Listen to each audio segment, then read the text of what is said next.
Je suis en présence de Monsieur Jerry Baudouin, avec qui nous allons avoir cette belle entrevue. Monsieur Baudouin, vous avez plusieurs cordes à votre arc. On va on va en Non, mentionner pas beaucoup. quelques-uns. Ben non, à peine. Non, mais vous êtes auteur, vous êtes enseignant, vous êtes président national du Parti québécois et vous avez été en visite à deux écoles dans le lac Etchemin de la MRC Etchemin. Dans le fond, est-ce que vous pourriez raconter pourquoi vous avez fait cette visite-là exactement? Ouais, ben, d'abord, c'est deux écoles, effectivement, qui font partie de la MRC des Etchemins. La première, c'est l'école du Petit Chercheur à Sainte-Rose de Watford. École que j'ai fréquentée moi-même de la maternelle à la cinquième année. Et la deuxième école des Etchemins que j'ai visitée récemment, c'est l'école Notre-Dame de la Quai-de-Chemin, que j'ai fréquentée de la sixième année à secondaire 2. Parce qu'à l'époque, il y avait secondaire 1 et 2 qui se donnaient à cette école-là. Depuis, tous les élèves du secondaire sont acheminés à la polyvalente de Sainte-Justine. Mais à cette époque-là, on fréquentait l'école à ce moment-là, primaire. Et ben, je suis venu dans mes deux écoles, je me suis replongé dans des souvenirs de nostalgie en tant qu'auteur. En fait, j'ai été invité par des enseignantes de ces écoles-là pour venir présenter un peu quel était j'oserais pas dire mon métier parce que je suis enseignant dans la vie, là, mais disons mon passe-temps d'auteur, en quoi ça consiste, quelles sont les étapes menant à écrire un livre, quelles sont les embûches rencontrées, bref, ça a été franchement deux belles journées bien remplies dans ces deux écoles-là où j'ai eu le bonheur de côtoyer la jeunesse des aides-chemins. Et à quoi ça ressemble justement de côtoyer la nouvelle génération des élèves de ces écoles-là? Parce que j'imagine qu'il y a quand même un gros clash qui a été fait entre votre génération ainsi que la nouvelle que vous venez juste de visiter, là. Ben, vous savez, c'est différent, mais c'est pareil en même temps. Dans le sens où c'est certain que ce sont des jeunes qui sont quotidiennement en contact avec Internet, les Mhm. médias sociaux. Donc, ce qu'on avait un peu moins à mon époque. Néanmoins, je vous dirais que par rapport à l'amour de la lecture ou l'amour de l'écriture, hein, parce que c'est un peu de ça dont il a été question lors de ces visites-là, ben, les jeunes ressemblent aux jeunes de mon époque. Il y en a qui adorent, il y en a qui aiment un peu moins, qui me l'ont avoué.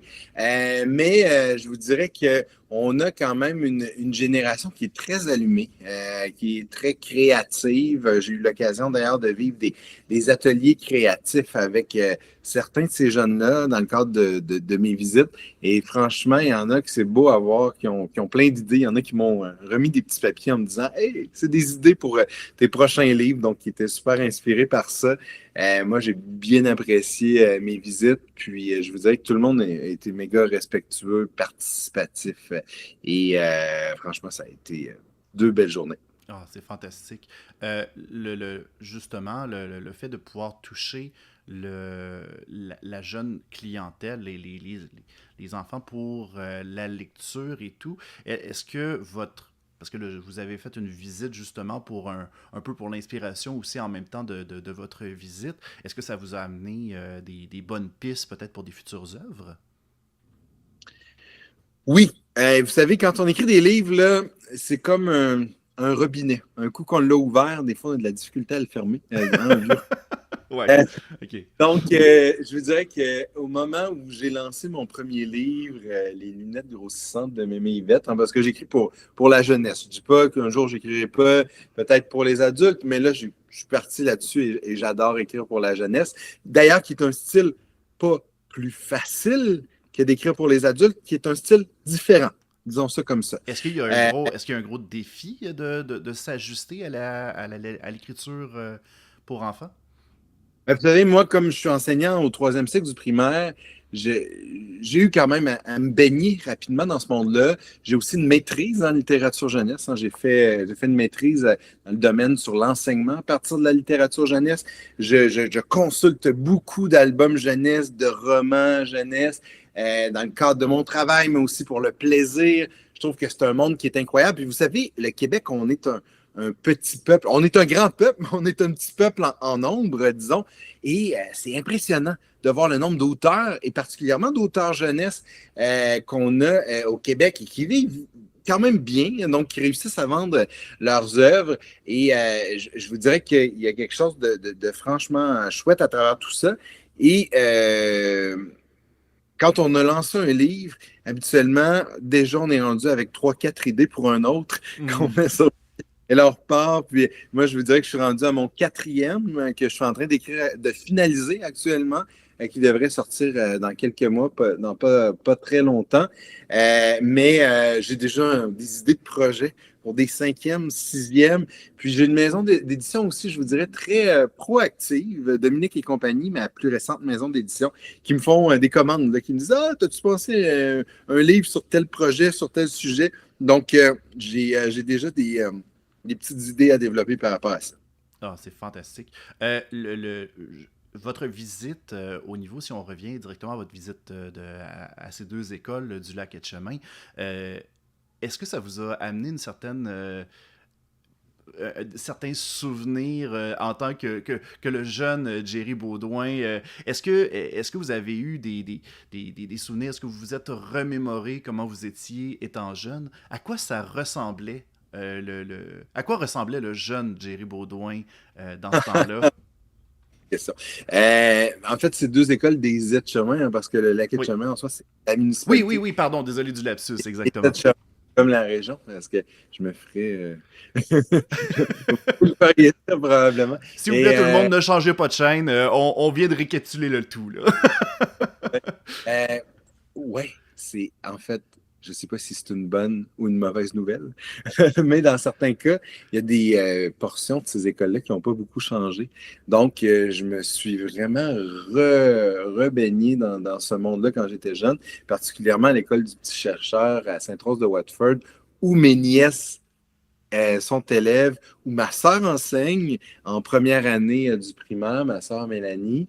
J'ai vraiment, c'est là que j'ai fait ma maternelle, c'est là que j'ai eu mes cours d'éducation physique, j'ai fait une bonne partie de mon primaire et franchement,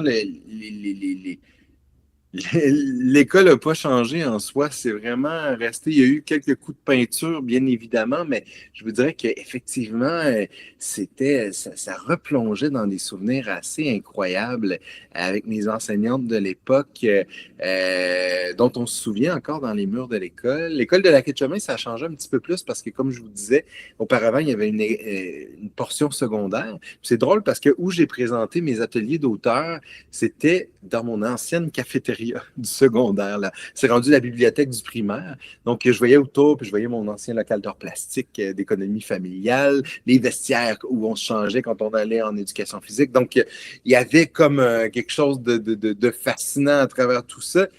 Puis, moi, je suis quelqu'un de très nostalgique dans la vie. J'aime me replonger dans les souvenirs, dans les beaux moments vécus. Puis, c'est certain que le parcours à l'école, c'est pas toujours facile à 100%, mais c'est empreint de mon côté de plusieurs beaux moments, de plusieurs souvenirs agréables que j'y ai vécu avec des personnes, franchement, dont je me souviens, puis avec qui j'ai gardé de bons souvenirs, dans certains cas, contact même. Si, mettons, le Jerry Beaudoin d'aujourd'hui pouvait parler au jeune Jerry Beaudoin, faire une sorte de discussion peut-être pour le préparer ou simplement lui donner, le rassurer pour l'avenir, qu'est-ce qu'il pourrait lui dire? Hey, moi, vous devez savoir là, que j'étais incroyablement gêné quand j'étais jeune. Je me souviens, entre autres, à l'époque, On à tient à l'école. préciser qu'on est en direct avec le président national du Parti québécois. Ouais, ouais, il y a des choses qui ont changé, mais je vais y venir. Écoutez bien. Et moi, à l'époque, quand j'étais à l'école du petit chercheur, il y avait les fêtes, il y avait un gros comité qui organisait les fêtes de Noël, Halloween. Puis c'était toujours très festif, quasiment familial, tu sais, des petites écoles comme ça. Et je me souviens, en 5e année, ma tante Réjeanne m'avait fait un superbe costume d'Halloween de citrouille, vraiment, avait passé du temps là-dessus. Puis j'avais eu le bonheur de porter ce costume-là à l'école. Puis on avait eu une soirée d'Halloween et il y avait des prix pour les plus beaux costumes et je me souviens que j'avais gagné un de ces prix-là. Et il m'avait nommé, puis moi, j'étais resté figé sur place. Je ne voulais pas aller sur scène. J'étais tétanisé de peur d'aller sur. Nous, c'était comme on appelait ça le théâtre, là. C'était comme une grande scène qu'il y avait dans le gymnase. Puis je pouvais pas, c'était impossible que j'aille là. Donc, l'enseignante avait dû partir puis venir me porter mon prix dans la salle au lieu de moi monter sur scène pour montrer mon costume, là. Ma mère comprenait pas ça, elle me poussait un petit peu parce que les parents étaient invités les soirées comme ça, mais donc, moi, j'étais vraiment quelqu'un de plus réservé, de plus gêné. Puis je vous dirais qu'à la fin du secondaire, j'ai commencé un petit peu à sortir de ma coquille. Puis c'est vraiment, effectivement, l'implication politique vers l'âge peut-être de 17 ans où j'ai commencé à me lancer dans le vide, hein, à me dire, regarde, lance-toi, essaie des affaires. Puis tu sais, la première fois que j'ai fait un discours devant un auditorium de 400 personnes, j'ai fait, oh, OK, là, c'est stressant, mais on y va.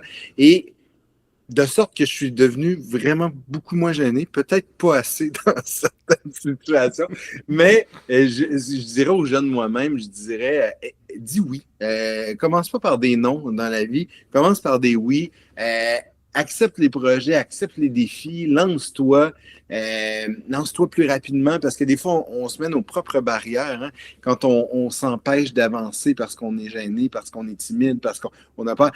Évidemment, moi, je m'en suis rendu compte durant mon parcours de vie jusqu'à présent, puis ça m'a amené à vivre de superbes expériences que je n'aurais pas vécues si je n'avais pas changé cette façon de penser-là que j'ai changé. Moi, je me dirais ça. Je me dirais ose, puis commence toujours par un oui au lieu d'un non quand tu te fais offrir des choses, dans le fond. Bon, tout est relatif, là. On s'entend qu'il y a des choses, des fois, auxquelles il faut dire non, on se fait offrir, mais je parle plus de projets ou d'opportunités de vie dans ce contexte-ci. D'accord, merci pour votre réponse, c'est très apprécié. Le temps file avec nous, malheureusement, ça passe extrêmement vite en bonne compagnie. Justement, là, vous êtes auteur, là, vous avez mentionné comme passe-temps. Est-ce qu'il y a des prochains projets ou est-ce qu'il y a des nouvelles ambitions que vous souhaitez explorer au niveau de la littérature? Écoutez, moi, j'ai commencé en 2024. J'ai lancé mon premier album, Les lunettes grossissantes de Mémé Yvette, donc qui est un album jeunesse, donc illustré avec un peu moins de texte, c'est ça les albums, qui a obtenu un certain succès quand même. Je vous dirais que par la suite, je suis tombé j'ai signé un contrat avec Dominique et compagnie, qui est une maison d'édition très connue. Donc, auparavant, c'était Boomerang, ma maison d'édition. Là, Dominique et compagnie, j'ai signé un contrat pour faire une série de mini-romans d'aventure pour les jeunes de 7, 8, 9 ans, disons. Et là, j'ai sorti Perdu à l'épicerie, Perdu à l'école. Et là, je suis en train de finaliser Perdu à l'hôpital. Ne vous inquiétez pas, il n'y a rien de glauque, il n'y a rien de dramatique dans tout ça. C'est un peu humoristique, un peu sympathique, de l'aventure. Un petit garçon qui a plein d'imagination. S'il y en a, il y a des gens qui ont des petits tannants ou des petites tannantes, des fois, qui ont beaucoup d'énergie puis qui pensent à toutes sortes de projets impossibles et inimaginables, ils se retrouveront dans mon personnage de Tim, probablement dans cette série-là, qui est franchement un grand plaisir à piloter. Parce que c'est un petit garçon un peu lunatique, un peu TDAH, je vous dirais, sur les bords, comme il y a plusieurs jeunes, mais qui est toujours de bonne humeur et qui affronte la vie en mordant à pleines dents. Donc, je continue dans ce projet-là. Il y aura possiblement d'autres suites après Perdu à l'hôpital aussi. Peut-être un projet de roman un petit peu plus long, mais ça, c'est très embryonnaire. Je suis en train de jaser ça avec ma maison d'édition. Bref, c'est à suivre parce que ça va vite des fois en édition. Il y a des projets qui arrivent, des opportunités qui arrivent, puis on saute dedans à plein pied et on dit oui. Hein? Pour retenir ce que je disais tantôt. Ben, merci beaucoup pour le temps que vous avez passé avec nous, Monsieur Baudouin. Si jamais on souhaite vous contacter, avoir plus d'informations sur vos projets à venir ou même sur sur les projets que vous travaillez présentement, comment on peut vous rejoindre? Les personnes qui sont sur les médias sociaux, particulièrement Facebook, entre autres, hein, donc c'est Jerry Baudouin-auteur. Donc, mon prénom s'écrit avec un J, J-E-R-R-Y, B-E-A-U-D-O-I-N, auteur. Puis, on peut suivre ma page à ce moment-là. J'essaie de l'alimenter le plus possible, donc de tenir au fait les gens de ce qui se passe, des prochains projets qui viennent. Alors, je les invite à me suivre là-dessus et à ne pas hésiter à m'écrire. Moi, j'adore quand je reçois, d'ailleurs, il y a une grand-maman qui m'a écrit la semaine dernière en me disant que sa petite fille était revenue enchantée de la visite qu'elle avait eue à l'école Notre-Dame, qu'elle voulait acheter tous les livres que j'avais sortis, ça on aime ça, mais la vraie paye, en fait, c'est même pas le montant d'argent qu'on reçoit, c'est cette reconnaissance-là, ce bonheur qu'on procure aux enfants qui lisent les livres qu'on produit. Donc, tout auteur jeunesse vous dira ça. Alors, j'invite tout le monde à suivre ma page et à m'écrire s'ils ont des témoignages en ce sens-là. Ça fait toujours plaisir aussi. Ben, merci beaucoup, M. Baudouin.